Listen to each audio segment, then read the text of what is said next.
Sometimes it's just fun to smash the toys together. So welcome to Council of Geeks. My name is Nathaniel Wayne, joined this time by Ryan Daly, looking like that for some reason. Hey, the 20 new subscribers you get from this video, you're going to thank me for this one.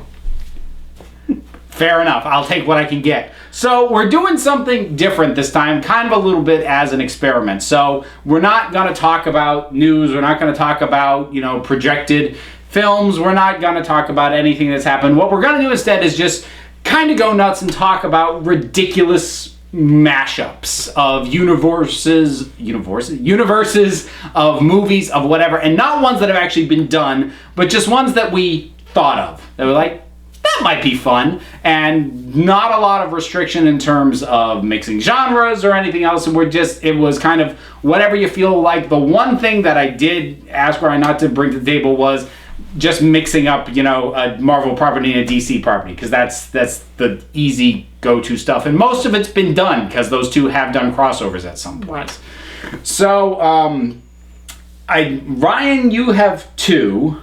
For now, and we'll see if something strikes me in the middle of it. I already kind of thought of maybe one as you were doing the intro. So. All right.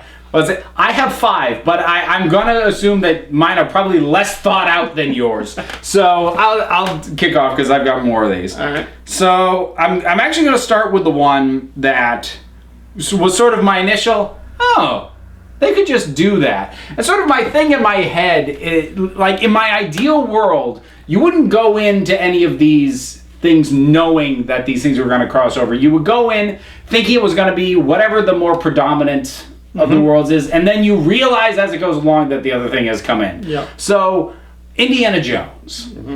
Now, this could be with Harrison Ford, this could be with whoever they inevitably get for the reboot, whatever. But Harrison Ford, he is in a castle. Okay.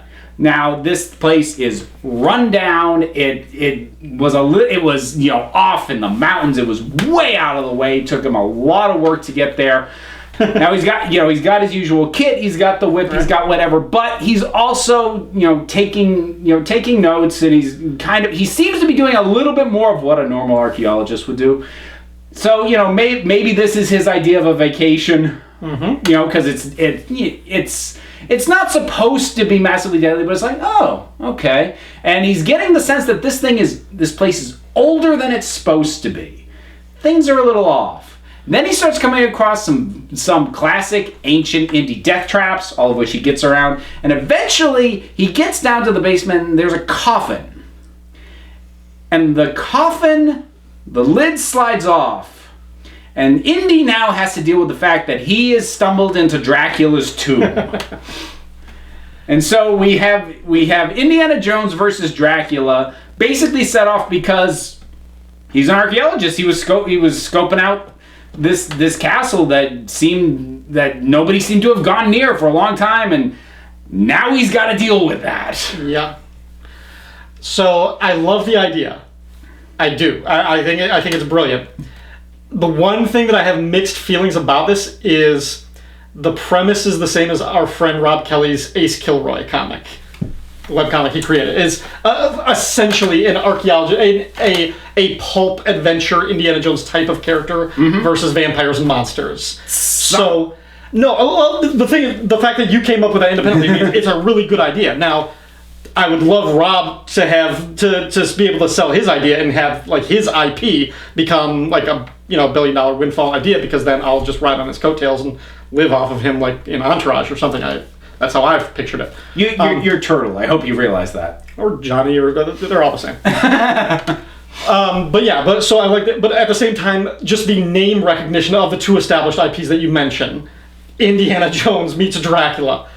I really want to see that. Yes, that's a great idea. Yeah, who wouldn't want? I think that would just be a lot of fun. And also, it is a very organic idea where you just think like, they play into each other's wheelhouse. That's something that Indiana Jones would discover through the natural course of his thing. It's not a dramatic leap in genre or tone. It is. I mean, the man's dealt with aliens at this point. Is Dracula really that big of a leap from here? Right. So, no, I love it. So that's sort of my starting one. So, the first one that I thought of, and I've had this idea for years, and every time I try to pitch it, somebody laughs at me. So well, we'll see if that holds true. Up. All right. And picking up another kind of classic monster character, in this one, the monster of Frankenstein. Okay. In the novel, Mary Shelley's Frankenstein, do you know where the monster ends up by the end of the story? It's either the Arctic or the Antarctic. It's the Arctic. It is the Arctic. Way up in the North Pole. And presumably dies, but it's a little bit ambiguous. Sometimes they treat him like he survived. So, in the grand mythos of established fictional characters, who else do we know lives up in the North Pole in the Arctic? If you say the Fortress of Solitude and Superman, okay. I'm not. Okay. Oh, I'm thinking of another jolly man in red. Oh my God!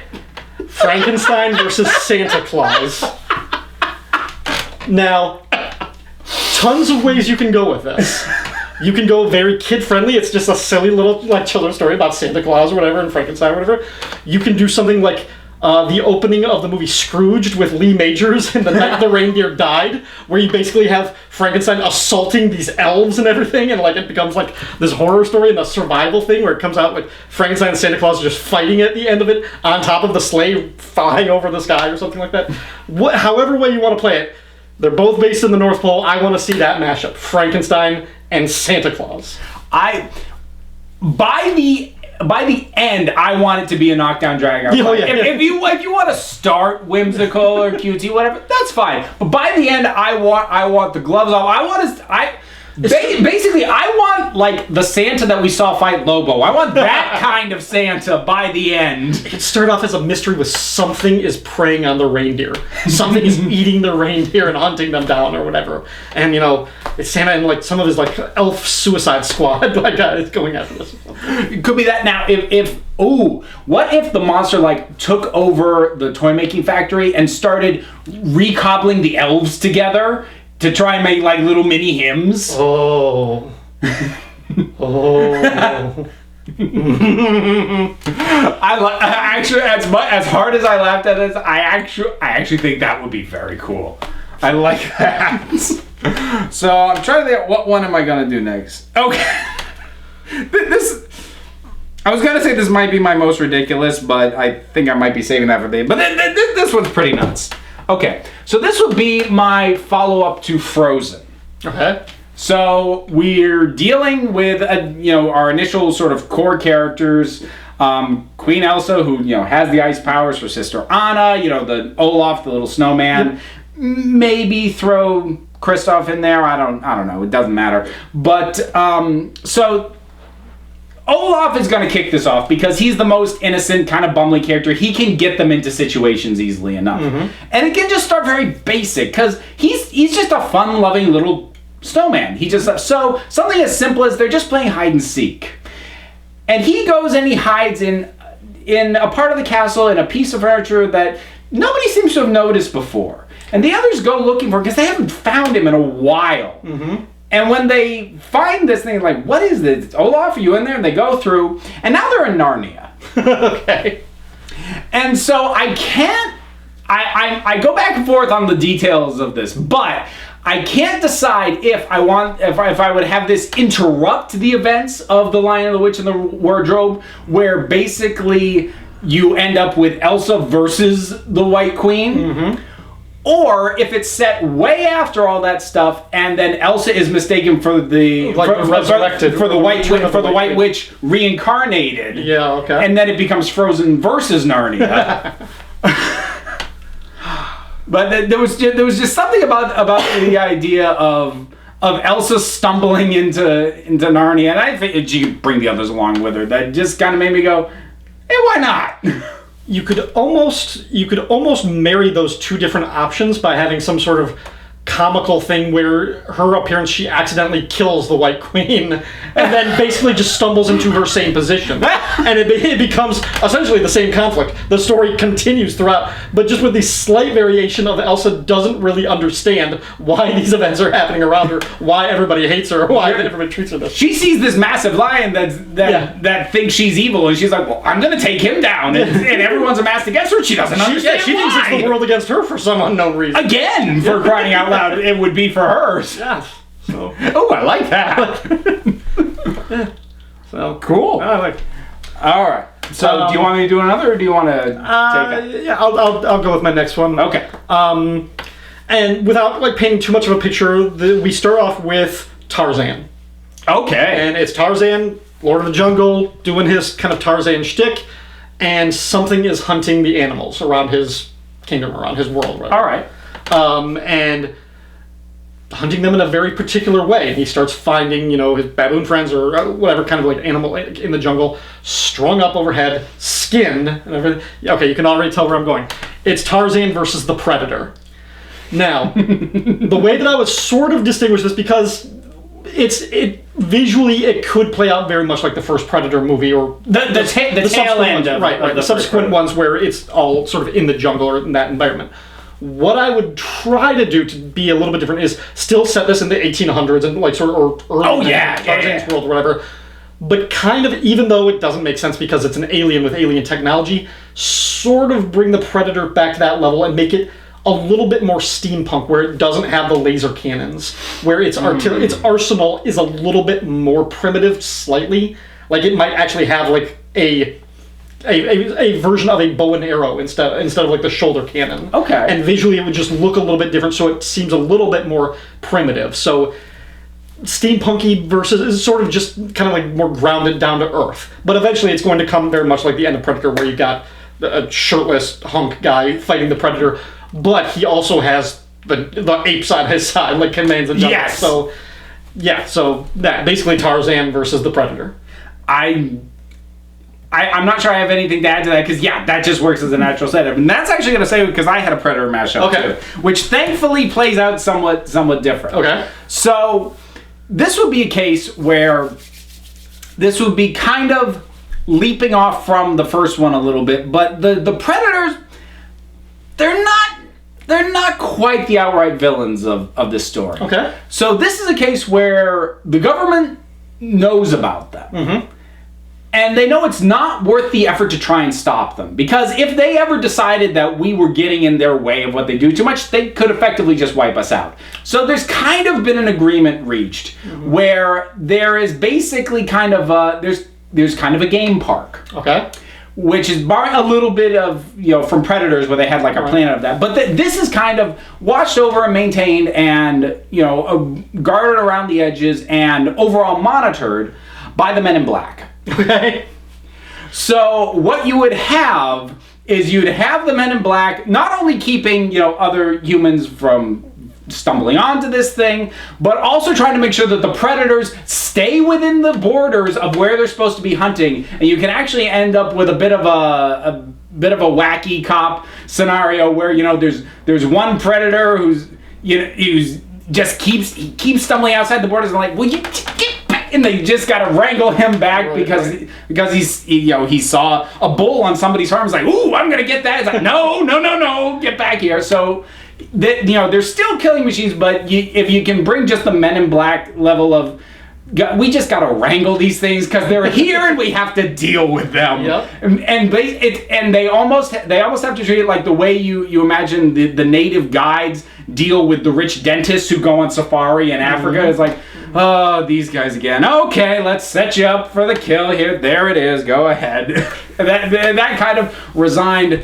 It's just what we have to do. Nature to it, which is kind of what I always liked about Men in Black, at least that first one, because they got very obsessed about those two specific characters, and as great as their chemistry was, for me the hook was always, it's aliens. This is our daily grind. This is just what we do.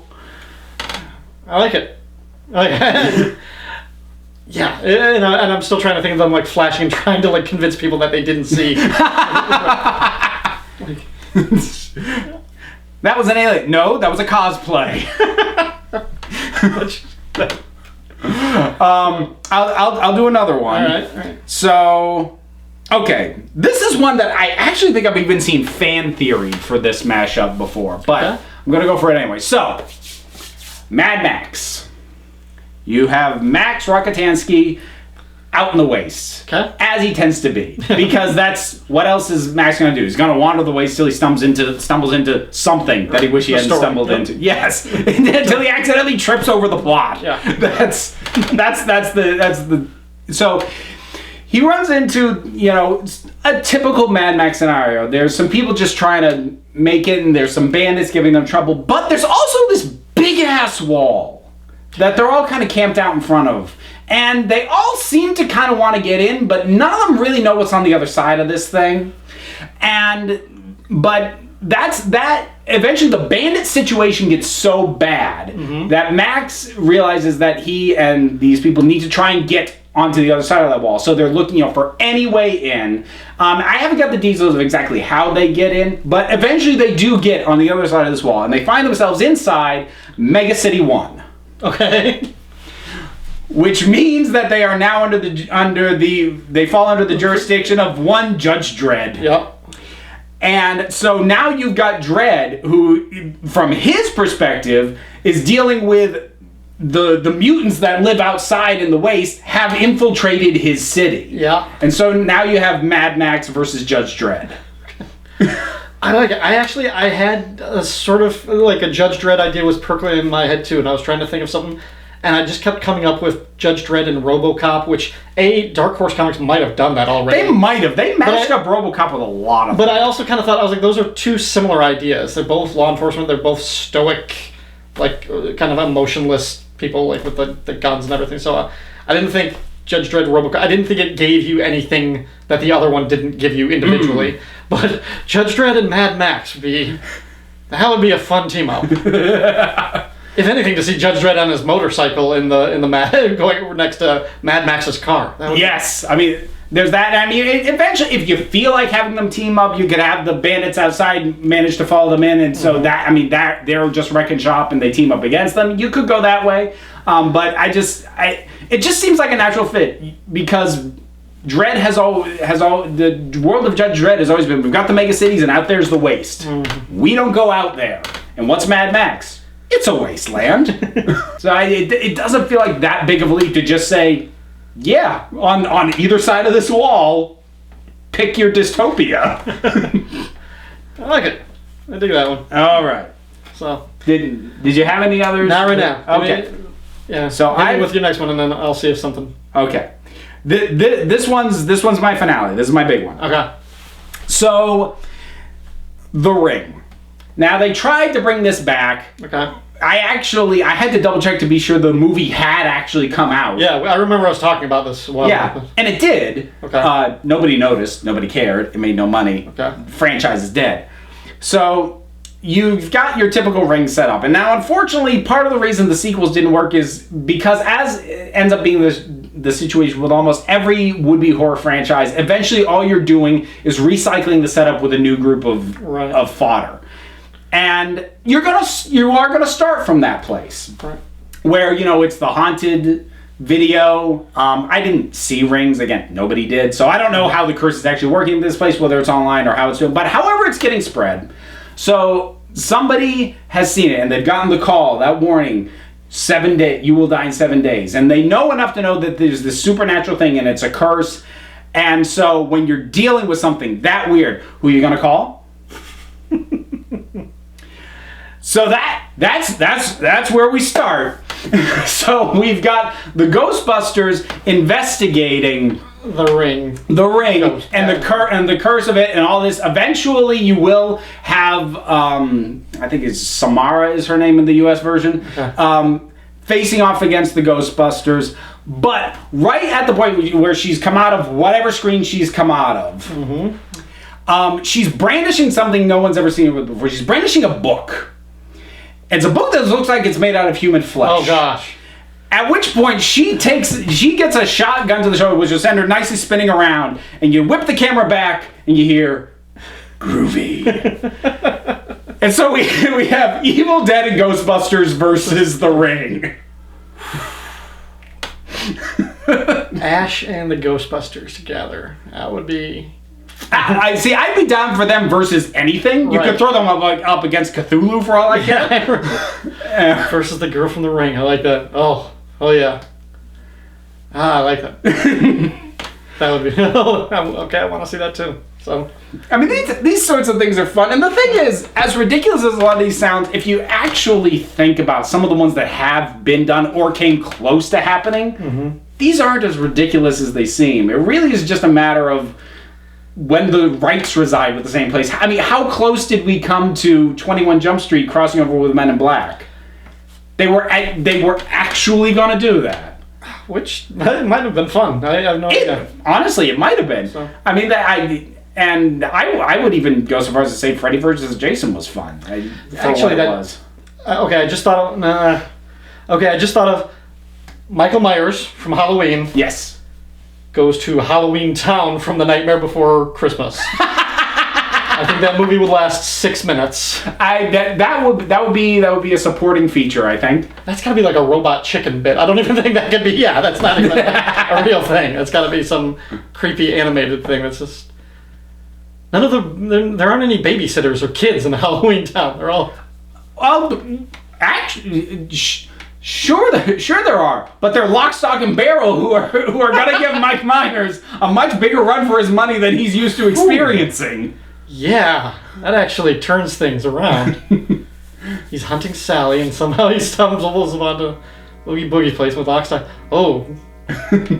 see now we're expanding. Now it's not just a short anymore. Now we've got maybe a half hour in an anthology film. Yeah. Now Michael Myers has actually hunted himself and tormented by 3 annoying little kids. Whew.